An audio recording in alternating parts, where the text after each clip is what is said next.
It's Thursday, February 27th, and we're having a blizzard warning.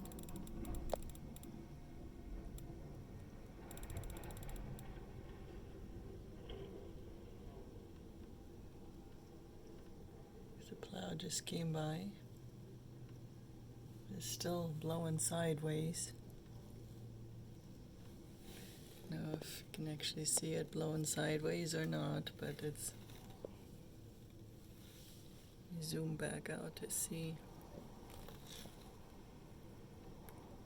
It's like really, really blowing out there. Definitely a good day to stay inside. You can really hear the wind blowing, even through my window.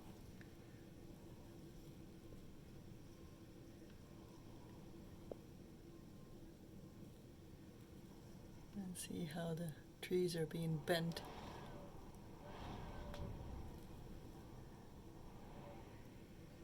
It's blowing, blowing, blowing.